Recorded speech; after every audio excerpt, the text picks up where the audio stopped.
What's going on, guys? Welcome back to KY Coins and Collectibles. And what we're going to look at tonight is my dime set. I do have a complete dime set, and that includes the Mercury dimes and the Roosevelts. So this is the Dansco. I believe this one does not have a number on it, but this is an older album. In my last video, I had showed you a nickel set, and I will post a link up here in the corner to that video. And this set and that nickel set came from the same individual. It was pretty much complete. There was only a few for each that I needed to get. So it wasn't too hard to complete. I got a pretty good deal on both sets. The gentleman I had got them from had been a long time collector, and he was just getting out of it, and his kids wasn't really interested in it, and he just would rather sell them, have the money. So, which that happens. I run into that a lot. A lot of the times, the parents will collect, and the kids or grandkids aren't really into it, then they want to sell. So, which that's okay, that's fine. It's not for everybody, but it's nice whenever you sell it to another individual that will take care of the set and they really enjoy the hobby and collecting coins. So this is the dimes. It's an older Dansco book, like the nickel book I just said. I really like these older books. They have a lot of characteristic to them. Like, you can tell they've been around for a long time. The binder has some creases in it, and it just, like all the other Dansco books, they have a really nice feel to them. So I would say this one is, it's older. I know the gentleman that had collected, he had been collecting for, well, I know he had it in his lockbox for probably 20 years at least. So before that, I don't know how long he had it or had bought it. So that just gives you an idea. It's at least 20 years old, and it's probably more like 40. I don't know.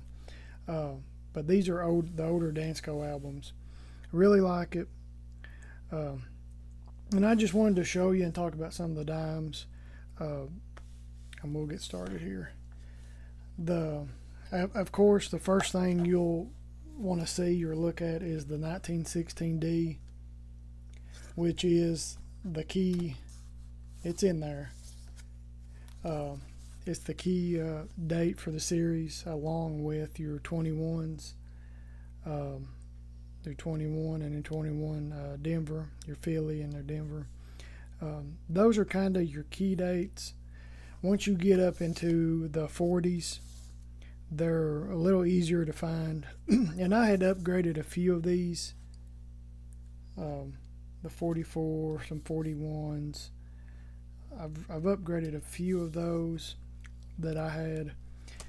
The earlier ones are harder to find, from the teens up through the 20s and early 30s. They're a little harder to find and better condition.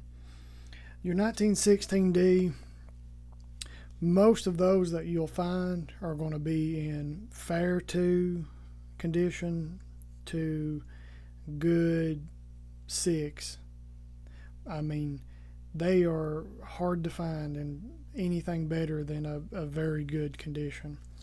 And if you do, the prices just go through the roof. And I've got my red book here, and I've said this before in my videos. If you don't have a red book, I believe the 2025 is out yet, and I just haven't picked it up. Pick you one of these books up. It's a good reference. It shows you the mintage, and it gives you an idea on prices, which this isn't what they're selling for. It's just a reference. So I also like to use other sources like eBay and Graysheet to price coins. Your 1916D is a very low mintage. $264,000, and in a G4 the book has it starting at $1,200, and then a very good 8, $1,750, and then it jumps a few $1,000s as you go up. I have seen some mint state ones online, but I mean they're just $10,000 at least, and they're very rare and few between, of course. Then next in the key date series, and I believe my 16D is probably an AG3 or a fair 2 to a good 4 at best, and I really don't want to get it out.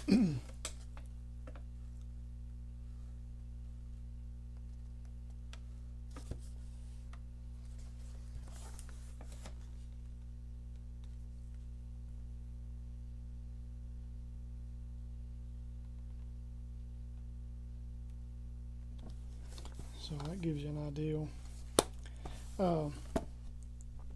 So I say from the prices going online on eBay right now, they're going around 600 to 800, somewhere's around there.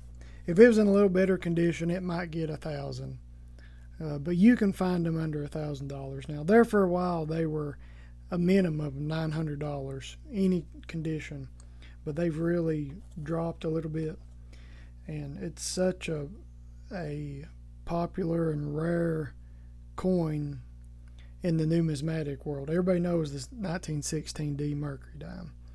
It's one of the lowest mintages, and it's just hard to find in good condition. Next is the 21 and the 21D, and I've got those here. There's a little over 1 million of each of them, and the prices start around $50, $55 to $70. And they're the same as the 16D. The price jumps a couple $100 every grade price point or grade point. They'll jump a couple $100. So them are a little harder to find. Of course, not as bad as the 16D. But if you're putting a set together, the 16D will be the hardest, and the 21s will be hard to find. And then some of them are just hard to find and harder to find in higher grades. And the book will show that. And the first example is like, let me see, the 25D. So the 25D, there was 5 million made, but once you hit very fine, the price really jumps. It'll go from $50 to $135, and then to $200, and then so on. So it's a little bit of a sleeper and better grades, higher grades. And then the rest of them aren't that bad to find. I mean, you can pick these up for $4 to $6, $7, $8 a piece. You can put a set together, and this really ain't that bad of a set. I have seen multiple sets pretty much completed, and they would not have the 21s or the 16D. So people had put them together, and then they were just waiting on those key dates. And there's a lot of coins in this series, and they're pretty easy to find. Really, the next one that's harder to find is, I'll show you in the book here.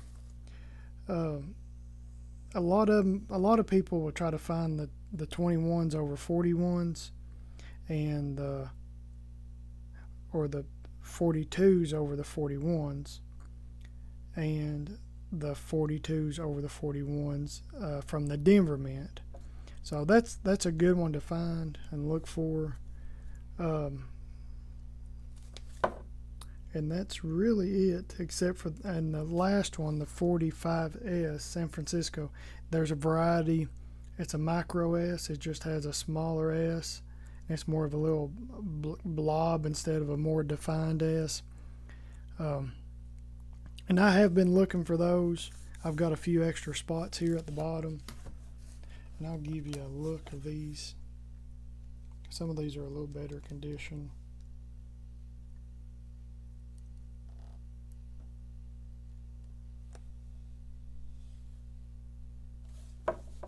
I'll show you the reverse.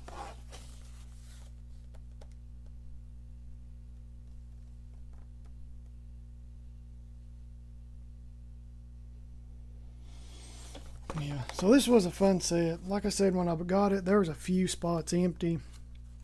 Luckily, he did have the key dates, the 16D and the 21s in there, and I just had to fill in a couple of the more common ones. So that was nice. Mercury dimes, I love the Mercury dimes. I think they're one of the most recognized U.S. coinage out there. Everybody knows what a Mercury dime is. They're good to stack. Them in rosy, I have tubes of them. I do like stacking them. The rosies are really nice to stack. They're usually not as wore down, so you have more silver content in them. Or it's got the same amount of silver in it. They're just not as wore down.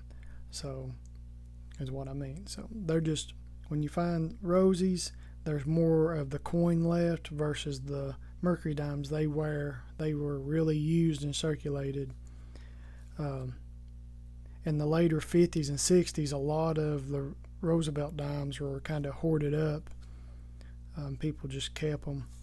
So in the rosies, there's really not any key dates. Looking at the book, they went from 46 through 1964 with silver.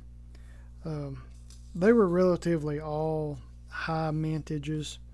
They're a couple dollars a piece, $3 or $4 for better condition. And that's really it. I mean, a lot of them have higher grades. There's a couple double die reverses, double die reverse on the 63, 64 Denver double die. I've checked these, there's none. I've got other tubes I've not gone through yet. But more or less, they just have them $3 or $4. And in mint state or proof, they could be $50 to $15. Mint state, they're $10, $20, $30. So they're not really that popular. It's an easy set to put together. That's one thing I like about this book. You can put a set together pretty fast. And on this last page, I do have a couple proofs I've put in here at the bottom. They're newer ones, like through the 70s. There was a lot of proof sets throughout the 70s. Coin collecting got pretty popular. The mint, U.S. Mint was doing a lot of cool things, so it kind of sparked people's interest. So it's easy to find proofs from the 70s and 80s. So I've got a few there. And that's really it. I just kind of wanted to show y'all, talk about it a little bit. It's a fun set to put together. Great set to pass down. I mean, I know I've got at least $1,000 here. I mean, I'm sure it's more than that. But my 16D and my 21s, at least $700-800. So it's just it's easy. You just throw it in the safe or your lockbox. It's got a cool history to it, some key dates, and I just really love it. It's easy set to put together, especially in these Dansco albums. They fit really nice, and they're just fun. I know my son enjoys it. It was a fun set to put together for us, and just trying to help future coin collectors get involved in it. I'll probably hold on to this set for a while. It's one of my favorites. I really like the key dates in it, and that's really it, guys. I appreciate you all. Hope you all are having a great week, and be safe out there. Happy collecting, and y'all please like, share, and subscribe, and have a great night.